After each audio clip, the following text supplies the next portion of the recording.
ছি গাইস, আমি ভাবতেও পারিনি যে এরকমটা হবে। পুরো মুডটাই খারাপ হয়ে গেল। চলো তোমাদেরকে শুরু থেকে বলছি। হে আসসালামু আলাইকুম গাইস, আজকে যাচ্ছি আমরা একটু কলকাতা আমার নানার সাথে ওষুধ আনতে। সেজন্য এই যে স্টেশনে এসে বসে আছি। দিয়ে এই যে আমরা চলে এসেছি শিয়ালদার স্টেশনে।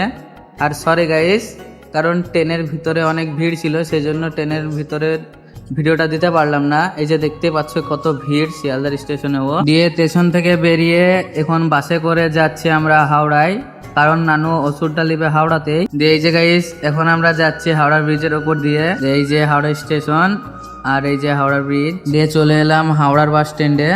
আর এই যে আমরা এই বাসটাতে যাব। দিয়ে তারপরে পানি পড়তে শুরু হয়ে গেল আর গোটা মজাটাই নষ্ট হয়ে গেল। তারপরে কি আর করবো গাইস, ট্রেনে আমনে ভিড়, তারপরে আমনে পানি পড়ছে, মানে গোটা মজাটাই শেষ হয়ে গেল। যে পানি ছেড়ে গিয়েছে, আমরা বাসে থেকে নেমেও পড়েছি। দিয়ে এখন যাচ্ছি ডাক্তারের বাড়ি, কারণ ডাক্তারটা বাড়িতেই ওষুধটা দেয়। দিয়ে আমাদের ওষুধ নেওয়া হয়ে গিয়েছে এই যে। দিয়ে তাই এখন যাচ্ছি আমরা ভাত খেতে, কারণ সকাল থেকে কিছু খাইনি। দিয়ে এই যে গাইস চলে এসেছি খেতে, কিন্তু ভাত খেতে আসিনি, এসেছি বিরিয়ানি খেতে। কারণ ভাত খেতে আর মন গেল না, সেই জন্য বিরিয়ানি খেতে চলে এলাম। তো আমি খাই, আবার দেখা হচ্ছে তোমাদের সাথে পরের ভিডিওতে। ততক্ষণের জন্য আল্লাহ হাফেজ।